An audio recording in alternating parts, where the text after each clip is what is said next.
materi pada kali ini akan menyampaikan atau memaparkan tentang paradigma dan prinsip-prinsip metodologi dalam memahami hadis Nabi. Sebelum melangkah lebih jauh, kita harus mengetahui pengertian dari paradigma itu dan prinsip metodologi itu.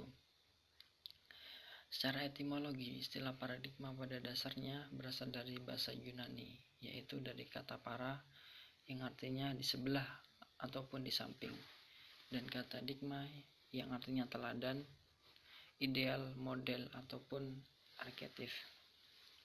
Secara umum, paradigma adalah cara pandang seseorang terhadap diri dan lingkungannya yang akan mempengaruhi dalam bersikap, berpikir, dan bertingkah laku.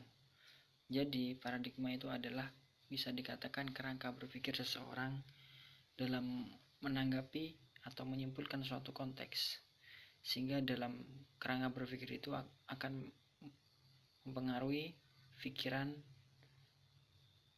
bersikap dan bertingkah lakunya.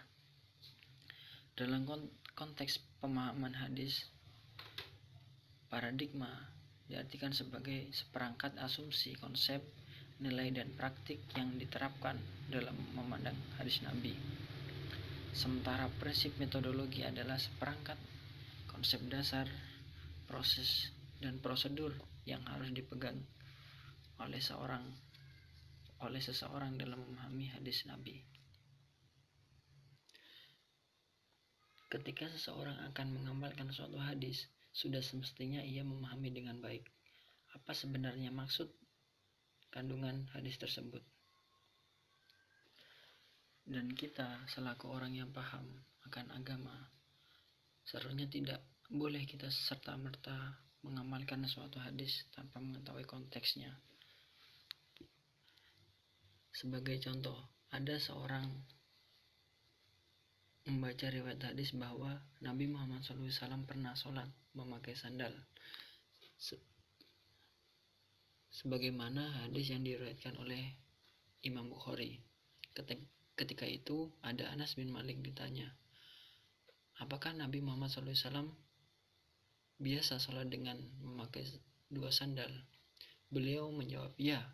Lalu dengan gegabah, kita ingin meniru Nabi Muhammad SAW dan sholat di masjid dengan memakai sandal. Tentu hal itu dapat mengundang masalah, sebab masjid zaman Nabi Muhammad SAW dulu belum memakai keramik dan karpet, sementara kondisi masjid sekarang umumnya sudah memakai keramik dan karpet. Jika dilihat dari hadis tersebut, kita seharusnya tidak serta-merta untuk langsung mengamalkan isi hadis tersebut. Kita harus melihat konteks zamannya sekarang, bagaimana hadis itu turunnya dulu, seperti itu. Yang selanjutnya, objek kajian hadis. Objek kajian hadis ini dikategorikan menjadi 4 pokok kajian. Yang pertama, kajian tentang otentitas hadis, yang fokus kajiannya adalah melacak hadis-hadis Nabi untuk menentukan apakah hadis tersebut benar-benar otentik atau tidak. Maksud otentik di sini adalah apakah hadis itu benar-benar diriwayatkan oleh Nabi Muhammad SAW, atau jangan-jangan hadis ini palsu. Yang dimaksud palsu ini hadis yang dibuat-buat oleh para sahabat atau orang lain. Yang kedua, kajian tentang historisitas hadis Nabi, yang memfokuskan pada aspek historiografi penulis hadis Nabi. Di antara polemik yang muncul adalah apakah hadis Nabi memang benar-benar pernah ditulis di zaman Nabi Muhammad SAW, atau sebenarnya hadis lebih merupakan tradisi lisan berdasarkan hafalan para perawi hadis. Kajian tentang historitas hadis tersebut akan membincang tentang bukti-bukti historis penulis hadis di era Nabi Muhammad SAW, para sahabat, dan tabi'in. Jadi, historisitas hadis ini difokuskan kepada apakah hadis itu benar-benar ditulis atau jangan-jangan hadis itu dibuat-buat seperti yang pertama tadi. Maka perlulah kita melihat. Ketiga, kajian tentang otoritas hadis Nabi. Kajian ini akan membicarakan perdebatan mengenai kehujahan hadis sebagai sumber ajaran Islam. Apakah memang hadis itu cukup otoritatif sebagai sumber ajaran Islam? Dalam perdebatan ini muncul 3 golongan. Golongan pertama yang sangat membela otoritas hadis Nabi. Menurut golongan ini, mereka berpendapat bahwa tanpa hadis seseorang tidak akan bisa mengamalkan Islam dengan baik. Hadis menurut mereka diyakini sebagai wahyu yang harus diteladani. Jadi semua ucapan yang muncul dari Nabi Muhammad SAW, baik itu perilaku dan ketetapan Nabi, dianggap sebagai sebuah tuntutan yang seharusnya diikuti. Asumsi dasarnya adalah bahwa Nabi Muhammad SAW adalah teladan terbaik atau uswatun hasanah. Golongan yang kedua ini menolak otoritas hadis Nabi sebagai sumber ajaran agama Islam.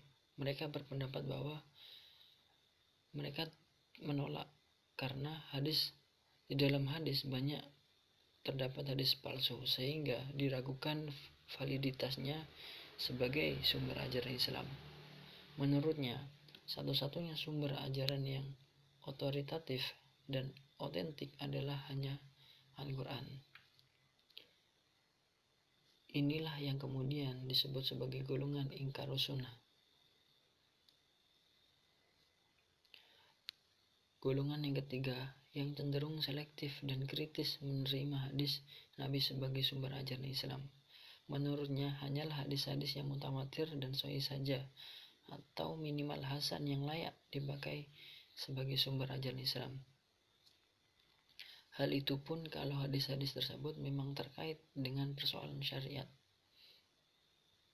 Ini adalah pendapat yang banyak diikuti oleh ahli usul fikih. Selanjutnya yakni pandangan ontologis tentang hadis. Pandangan ontologis adalah pandangan dasar terhadap objek tertentu. Berkaitan dengan pandangan ontologis tentang hadis, mayoritas ulama sepakat bahwa hadis merupakan sumber ajaran Islam kedua setelah Al-Quran. Mengingat bahwa banyak hal dalam Islam yang tidak dijelaskan dalam Al-Quran secara rinci dan tegas, sehingga seseorang yang ingin mengamalkan ajaran Islam dengan baik perlu merujuk kepada as-sunnah atau hadis, sebab dalam as-sunnah itulah seseorang akan memperoleh rincian penjelasan hal-hal yang dalam Al-Quran hanya disebutkan secara global. Kedudukan as-sunnah sebagai penjelas Al-Quran sangat logis, karena Nabi Muhammad SAW tidak seperti Pak Pos yang hanya mementingkan sampai surat atau risalah kepada alamat yang dituju tanpa menjelaskan isi surat tersebut. Dalam hal ini Nabi Muhammad SAW sekaligus sebagai penyambung lidah Tuhan yang menjelaskan firman-firmannya melalui hadis-hadis yang beliau sabdakan. Tipologi paradigma pemahaman hadis.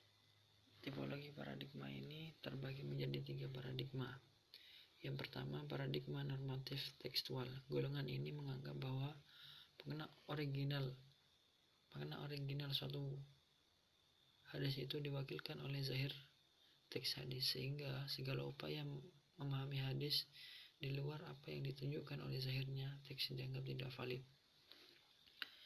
Yang kedua, paradigma historis konstekstual. Paradigma ini cenderung lebih moderat. Mereka tidak berburu-buru menolak suatu hadis sebelum melakukan kajian yang sesama, sebab boleh jadi apa yang disampaikan Nabi itu bersifat metaforis sehingga harus dipahami secara simbolik juga.